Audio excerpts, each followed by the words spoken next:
కేంద్రంలో అధికారంలో ఉన్న బీజేపీని ఫేక్ ఓట్ల లెక్క తేల్చాలని డిమాండ్ చేశారు కాంగ్రెస్ నేతలు. ప్రభుత్వంపై బీజేపీ బీఆర్ఎస్ నేతలు విమర్శలు చేయడం మానుకోవాలన్నారు కాంగ్రెస్ నేతలు.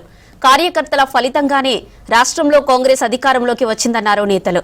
అన్ని వర్గాలకు న్యాయం చేయడమే ప్రభుత్వ లక్ష్యమన్నారు హస్తం లీడర్స్.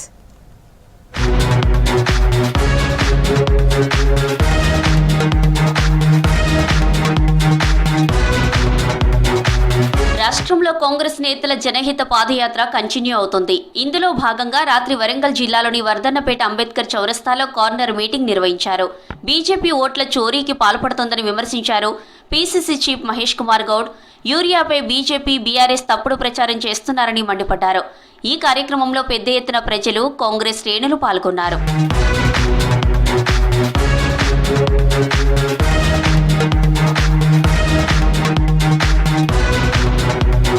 అంతకుముందు కరీంనగర్ జిల్లా హుజురాబాద్ మండలం సింగాపురంలో PCC chief Mahesh Kumar Goud, AICC incharge Meenakshi Natarajan కు ఘన స్వాగతం పలికారు. హుజురాబాద్ కాంగ్రెస్ పార్టీ ఇన్ఛార్జ్ ప్రణవ్ బాబు, కార్యకర్తలు.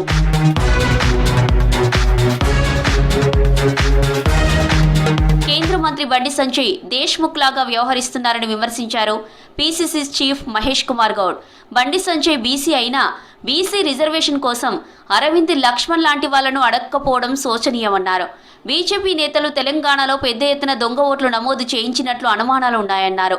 ఎన్నికల కమిషన్ బీజేపీకి అధికార ప్రతినిధిలా వ్యవహరిస్తోందన్నారు. 8 మంది బీజేపీ ఎంపీల విజయానికి దొంగ ఓట్లే కారణమై ఉండవచ్చని ఆరోపించారు పీసీసీ చీఫ్. నేను సవాల్ విసురుతున్నాను. నిజంగా మీరు బీసీ బిడ్డలు, మేము ఒప్పుకుంటాం.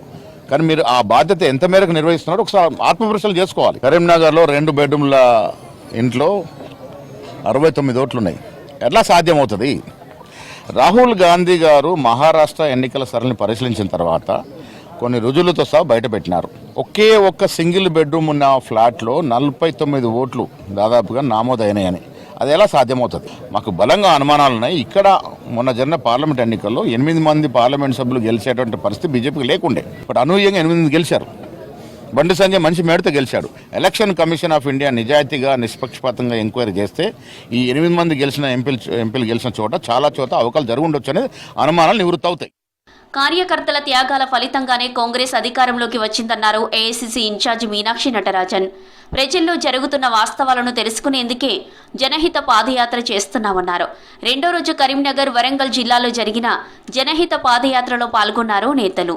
तो हम सब ये पदयात्रा क्यों कर रहे हैं कि हमको सत्ता में रहने पर ज्यादा जरूरी है कि हम लोगों के साथ जुड़े.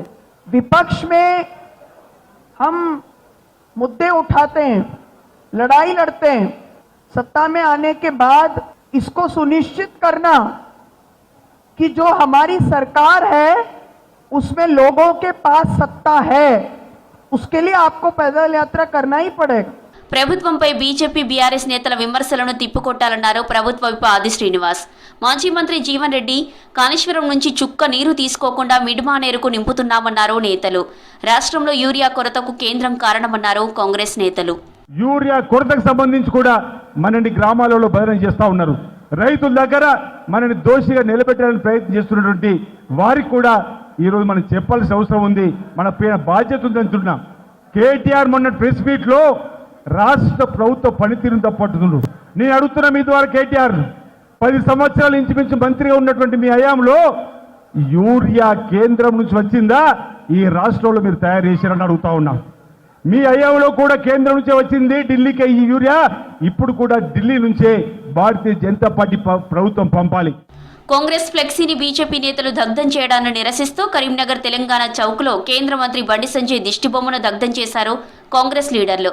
రాష్ట్ర ప్రభుత్వంపై బీజేపీ నేతలు విమర్శలు చేయడం మానుకోవాలని హెచ్చరించారు నేతలు.